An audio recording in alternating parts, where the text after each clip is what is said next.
السلام علیکم ورحمۃ اللہ وبرکاتہ۔ بسم اللہ الرحمن الرحیم۔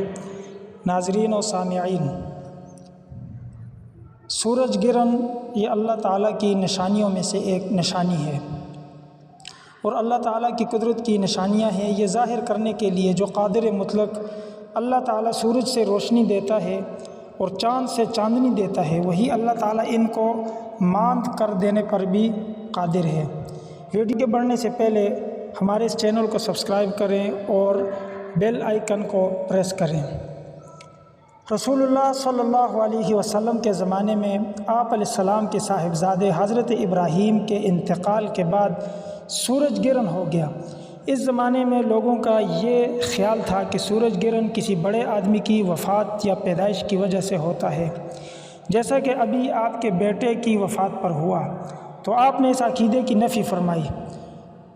بخاری شریف میں ایک روایت ہے، حضرت ابو بردہ رضی اللہ تعالی عنہ حضرت ابو موسیٰ سے روایت کرتے ہیں، انہوں نے بیان کیا کہ سورج گرہن ہوا تو نبی علیہ السلام اس طرح گھبرائے ہوئے کھڑے ہوئے جیسے قیامت گئی۔ آپ صلی اللہ علیہ وسلم مسجد میں آئے اور طویل ترین قیام اور رکوع اور سجود کے ساتھ نماز پڑھی۔ دوستو، سورج کے گرہن ہوتے وقت جو نماز پڑھی جاتی ہے اور چاند گرہن ہوتے وقت جو نماز پڑھی جاتی ہے اسے صلاۃ خسوف کہا جاتا ہے۔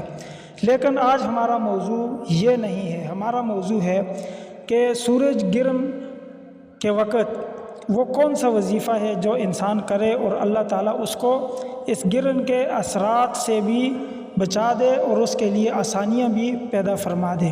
تو یہ ایک مختصر سا وظیفہ ہے کہ جب سورج گرہن ہو جائے